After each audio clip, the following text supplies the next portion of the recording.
തീർച്ചയായും. കാരണം 71 ദിവസത്തിന് ശേഷമാണ് അർജുൻ ഇവിടെ എന്നൊരു ചോദ്യത്തിന് ഉത്തരം ലഭിച്ചത്. അതായത് ഏറെ വേദനാജനകമാണ്. ഇവിടെ അർജുൻ്റെ വീട്ടിലാണുള്ളത്. അർജുൻ്റെ ഏറ്റവും അടുത്ത ബന്ധുക്കളും അതുപോലെ തന്നെ സുഹൃത്തുക്കളും നാട്ടുകാരും ഉൾപ്പെടെ ഇവിടെയുണ്ട്. ഇവിടെ ഇതുവരെ, അതായത് ഭാര്യയും അതുപോലെ തന്നെ കൃഷ്ണപ്രിയ കഴിഞ്ഞ 2 ദിവസമായി അവധിയിലായിരുന്നു.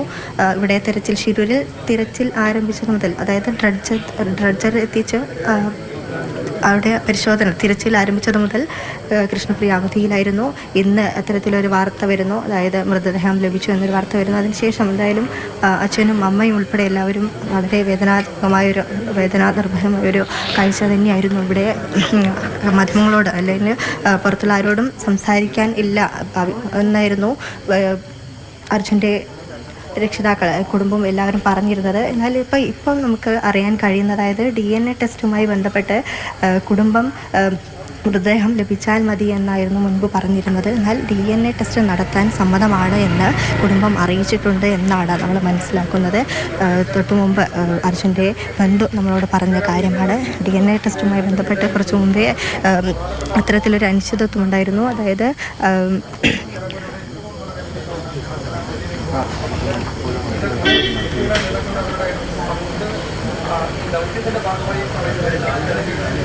അവിടെ നിന്ന് സംസാരിക്കാൻ പോലും ബുദ്ധിമുട്ടാണ്. നമുക്കത് മനസ്സിലാക്കാൻ കഴിയും. നയൻതാര അവർ കുടുംബങ്ങളൊക്കെ ഒരു പക്ഷേ ടെലിവിഷനിൽ ഇരുന്ന് ഈ വിവരങ്ങൾ, ഈ വാർത്തകൾ അറിഞ്ഞുകൊണ്ടിരിക്കുകയായിരിക്കും. സ്വാഭാവികമായും അവരോട് സംസാരിക്കാൻ നമുക്ക് ഈ ഘട്ടത്തിൽ കഴിയുകയില്ല.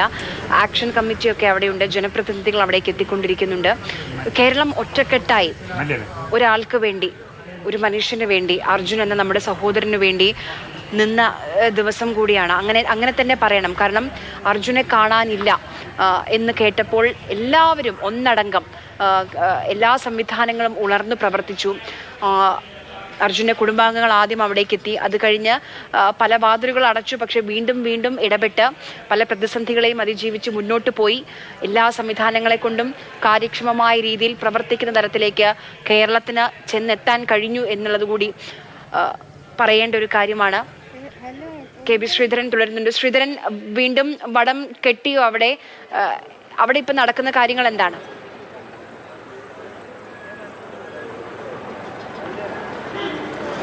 ആര്യ, നിലവിൽ ഈ വാഹനം കയറ്റാനുള്ള ശ്രമം നിർത്തിവെച്ചിരിക്കുകയാണ്. ഇനി നാളെ രാവിലെ 8 മണിക്ക് ഇത് പുനരാരംഭിക്കുകയുള്ളൂ. പ്രത്യേകിച്ച് വെളിച്ചമില്ല, വടം പൊട്ടി, ഇങ്ങനെ പല പ്രശ്നങ്ങൾ നിലവിൽ നിൽക്കുന്നുണ്ട്. ഏതായാലും ഇപ്പോൾ ഈ പ്രവൃത്തി ഇപ്പോൾ ഇവിടെ നിർത്തിവെച്ചിരിക്കുന്നു എന്നുള്ളതാണ് ഏറ്റവും പുതിയ അപ്ഡേഷൻ. പലതവണ ഈ വടം പൊട്ടുന്ന ഒരു സ്ഥിതിയൊക്കെ ഉണ്ടായി. നിലവിലേതായാലും ഈ ക്യാബിൻ്റെ ഉള്ളിൽ നിന്ന് ശരീരഭാഗങ്ങൾ എടുത്ത് കൊണ്ടുപോയിട്ടുണ്ട്. അത് കാർവാർ ആശുപത്രിയിലേക്ക് എത്തിച്ചിട്ടുമുണ്ട്.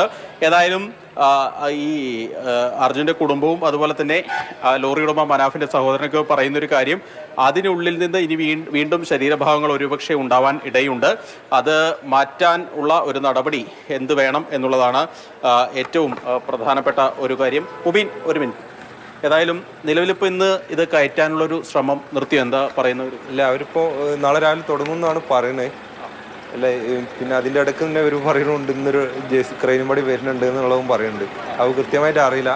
ഇപ്പോൾ ഒരു 10-15 മിനിറ്റ് കൊണ്ട് അതിൻ്റെ വ്യക്തമായൊരു ഇത് പറയുമെന്ന് വിചാരിക്കുന്നു. ക്യാബിൻ്റെ അകത്തൊക്കെ കണ്ടിരുന്നു, എന്താ നേരത്തെ ഡ്രഡ്ജറിൽ പോയിരുന്നല്ലോ? അതെ, ക്യാബിനൊട്ടാകെ ചതിങ്ങിയിട്ട് ഇത് പ്രസ്സായി പോയിട്ടുണ്ട്. മുന്നത്തെ ഡ്രൈവിംഗ് സീറ്റും കോ ഡ്രൈവർ സീറ്റും ബാക്കിലെ ബർത്തോട് പ്രസ്സായി പോയിട്ടുണ്ട്.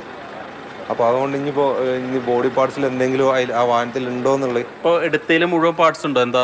ഇല്ല, മുഴുവൻ പാർട്സ് വ്യക്തമായ ഫുള്ളായിട്ടുള്ള പാർട്സ് വന്നില്ല. എന്നാലും മേജർ പാർട്സുകളൊക്കെ കിട്ടിയിട്ടുണ്ട്. അപ്പോൾ ഇനി എന്ത് പാർട്സ് ഉണ്ടോ എന്നുള്ളത് അറിയണമെന്നുണ്ടെങ്കിൽ അത് പൊളിച്ചു നോക്കാമെന്ന് വിചാരിച്ചു. ഞങ്ങളൊന്ന് മേലെ കയറ്റി കഴിഞ്ഞാൽ ക്യാബിനൊന്ന് പൊളിച്ചു നോക്കാമെന്ന് വിചാരിച്ചിരുന്നതാണ്. ഇനിയിപ്പോൾ നാളെ തുടങ്ങുള്ളൂ അല്ലേ?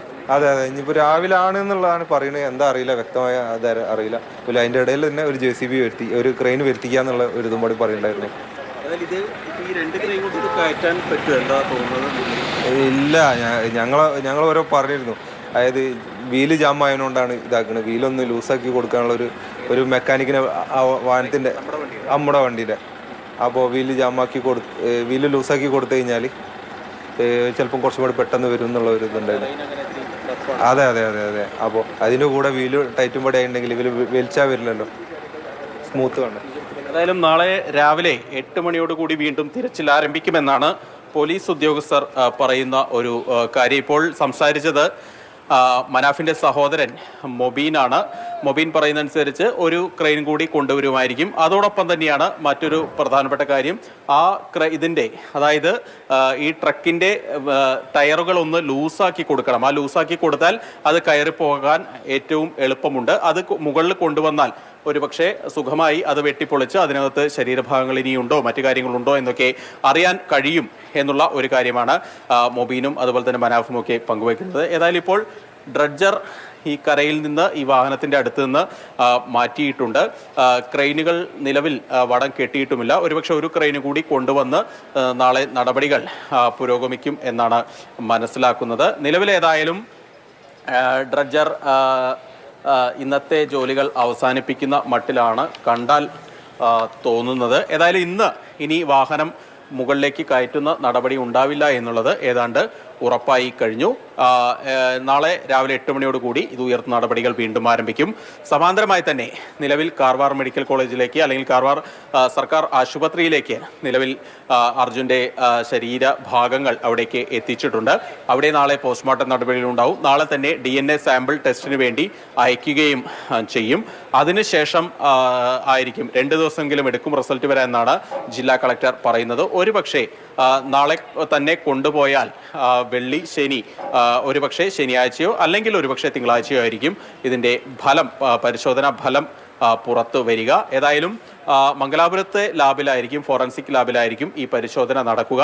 നേരത്തെ തന്നെ അർജുൻ്റെ ബന്ധുക്കളുടെ സാമ്പിളുകൾ DNA സാമ്പിളുകൾ ശേഖരിച്ചു വെച്ചിരുന്നു. ഏതായാലും അതിന് പിന്നാലെയാണ് ഇപ്പോൾ ഫോറൻസിക് ലാബിലേക്ക് ഈ കിട്ടിയ ശരീരഭാഗങ്ങളുടെ സാമ്പിളുകൾ കൂടി എത്തി അത് മാച്ച് ചെയ്ത് പരിശോധനാ ഫലം വരിക. അർജുൻ്റെ കുടുംബം DNA ടെസ്റ്റ് ഇല്ലെങ്കിലും ഒരു പ്രശ്നമില്ല എന്നുള്ളൊരു നിലപാടിലേക്കൊക്കെ എത്തിയിരുന്നു. പക്ഷേ മറ്റ് 2 പേരെ കൂടി ഇവിടുന്ന് മിസ്സിംഗ് ആയ ഒരു സാഹചര്യമുണ്ട്.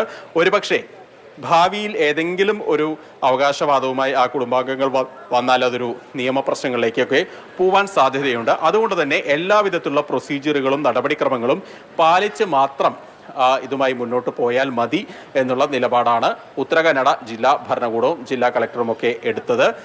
അതുകൊണ്ട് നാളെ DNA ടെസ്റ്റിന് സാമ്പിളുകൾ അയക്കും. പോസ്റ്റ്മോർട്ടം നടപടികൾ ഉണ്ടാകും. ഇൻക്വസ്റ്റ് നടപടികൾ ഇപ്പോൾ അങ്കോള പോലീസ് സ്റ്റേഷനിൽ പൂർത്തിയായിട്ടുണ്ട്. അതിനുശേഷമാണ് ഈ ശരീരഭാഗങ്ങൾ കാർവാർ ആശുപത്രിയിലേക്ക് അല്പസമയം മുൻപ് എത്തിച്ചത്. ഈ കാർവാർ ആശുപത്രിയിൽ തന്നെയായിരിക്കും ഈ 2 ദിവസവും ഈ ശരീരഭാഗങ്ങൾ സൂക്ഷിച്ചു വെക്കുക. ഇത് കൂടാതെ ഇപ്പോൾ അല്പസമയത്തിനകം തന്നെ ജിതിൻ അവിടേക്ക് എത്തിച്ചേരുകയും ചെയ്യും. SP അവിടെ കാണാം എന്ന് ജിതിനോട് പറയുകയും ചെയ്തിട്ടുണ്ട്. നടപടിക്രമങ്ങളെല്ലാം തന്നെ അതിൻ്റെ മുറയ്ക്ക് ഇപ്പോൾ മുന്നോട്ട് പോയിക്കൊണ്ടിരിക്കുകയാണ്. മറ്റൊരു പ്രതിസന്ധി എന്നുള്ളത് ഈ അവസാന നിമിഷത്തിൽ വന്നത് ഈ ക്രെയിൻ ഉപയോഗിച്ച് ഈ ലോറി കയറ്റാനുള്ള ഈ ഒരു ശ്രമം അത് പലതവണ പരാജയപ്പെട്ടതാണ്. നിലവിലേതായാലും നാളെ രാവിലെ 8 മണിയോടുകൂടി മാത്രമേ ഈ ക്രെയിൻ ഉപയോഗിച്ചുള്ള ഈ ഒരു നടപടിക്രമം അല്ലെങ്കിൽ ഇത് ലിഫ്റ്റ് ചെയ്യാനുള്ള ഒരു പരിശ്രമം നാളെ രാവിലെ മാത്രമേ ഇനി പുനരാരംഭിക്കൂ. ശ്രീധരനാണ് ശിരൂരിൽ നിന്നുള്ള വിവരങ്ങൾ നൽകിയത്.